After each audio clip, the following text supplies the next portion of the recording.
Hello and welcome to my little bookish corner of the internet. My name's Harriet. Today I'm going to be talking through a couple of non-fiction books that I would really like to get to, hopefully this year, if not over the next couple of years, and basically why they are something that I want to focus on. 2022 is going to be the year that I read a lot more non-fiction. That's kind of the goal that I've set for myself. So hopefully I should be able to get to quite a few of these, and they're all very important to me for very different reasons. So let's get into it.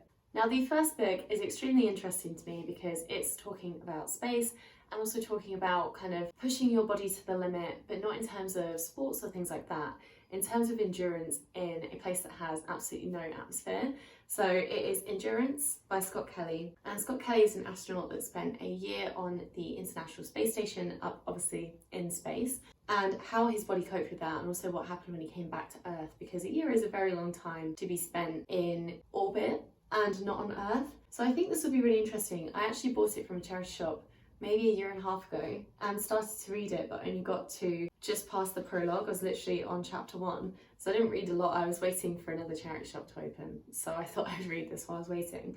And the writing style seems really nice. It seems very easy to read, so I do believe that this will be very interesting and focusing in a lot on probably the mental side of things as well as the physical side. So I think that it's going to be something that will really open your eyes up, because it isn't something that everyone's going to be able to experience. So it'll be very cool to read about. And it almost seems like it will be fictional because of how crazy it is, the things that were happening. So yeah, I'm excited to start this one at some point soon, and I feel like my partner would probably really like to read this as well. I should also mention that his brother is also an astronaut, so that's extra cool.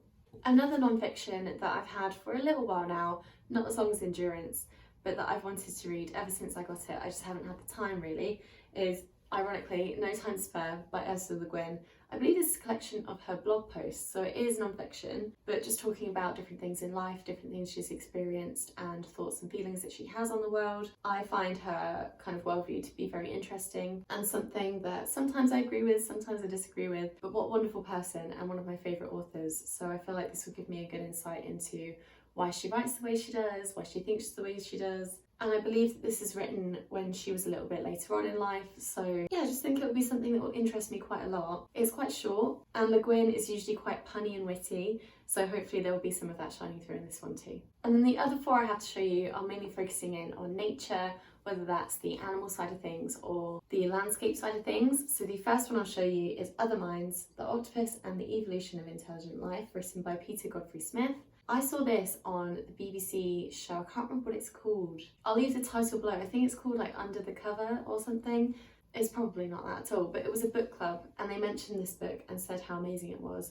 And it's a non-fiction all about octopus, because they're quite an interesting species. I mean, they have these 8 tentacles, they're actually highly intelligent as well. So talking about how we believe that they evolved and how they kind of differ from us and the similarities that they have to us as well. I'm worried this might be a bit dry. I've never tried anything from this author before, but I do know that they have another book out, because I saw it in Waterstones the other day and almost picked it up and then thought, I haven't even read the first one. So yeah, this was a charity shop find. I was really happy to find it. It has actually got some images on the inside as well. So you've got actual photographic images there. And I do want to read this after I have finished reading Sapiens, which I have started reading again because I stopped for a really long time. Thankfully this is a bit shorter, so it shouldn't take me too long to get through. And I also just really like the cover art. I think it's very pretty. Now this book I don't know too much about. Again, it was a charity shop find. It's called The Mystery of Things by A.C. Grayling, and it looks like it covers all kinds of different things. So it says it covers subjects as diverse as Jane Austen's Emma, the Rosetta Stone, the genius of Shakespeare, the origins of the universe, and even the possibility of alien life. And a lot of the reviews are saying it's like a good conversation that engages you in a flow of topics without ever pausing long enough to bore. So it's probably going to feel like you're reading loads of different articles and blog posts similar to the Le Guin book. I have no idea what this author's writing is like. It just kind of drew me in and I thought that I wanted to give it a go.